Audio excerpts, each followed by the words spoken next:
ఈరోజు రాష్ట్ర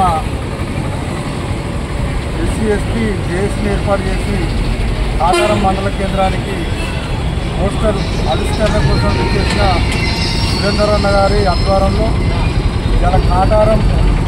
దళిత బంధు సభ్యులు అదేవిధంగా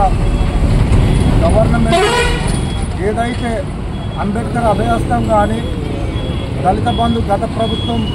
దళిత బంధు నిధులు కానీ వెంటనే విడుదల చేసి ఎస్సీలను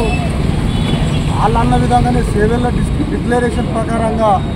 అంబేద్కర్ అభయహస్తం ఇంప్లిమెంట్ చేసుకుంటూ టీచింగ్లో ఉన్న దళిత బంధు నిధులు కూడా కలెక్టర్ అకౌంట్లో జమ అయినాయి కాబట్టి తక్షణమే విడుదల చేసే విధంగా ఈ మంత్రి ప్రాంతాన్ని పరిపాలించే మంత్రి వర్యులు శ్రీధర్ బాబు గారు తక్షణమే చర్య తీసుకోవాలని, అదేవిధంగా మేము గత సంవత్సరం 17 నెలల నుంచి అనేక విధంగా కార్యక్రమాలు చేస్తున్నాం కనుక దీన్ని వెంటనే స్పందించి దీన్ని కనుక ఒక కార్యరూపం దాల్చకపోతే రాబోయే రోజులల్లో మిమ్మల్ని కానీ మీ పార్టీలను కానీ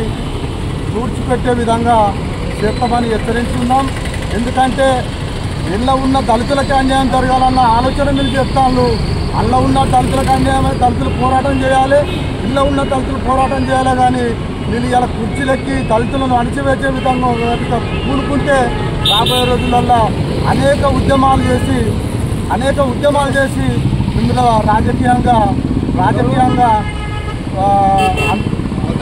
రాజకీయంగా పొందబెడతామని హెచ్చరిస్తూ, అదేవిధంగా రేపు జరగబోయే హైదరాబాద్లో సోమాజిగూడ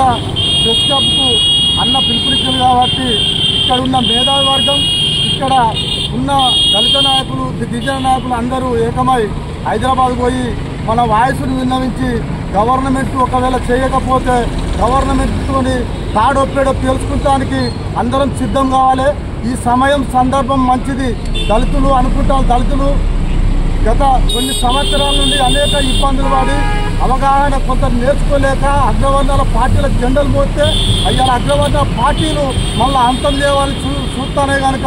వాళ్ళనే ఒక విధంగా అంతం చేసేదాకా నిద్ర పండకుండా దళితులు ఏకం కావాలని కోరుకుంటూ ఈ అవకాశం ఇచ్చిన అన్నగారికి జై తెలంగాణ, జై అంబేద్కర్.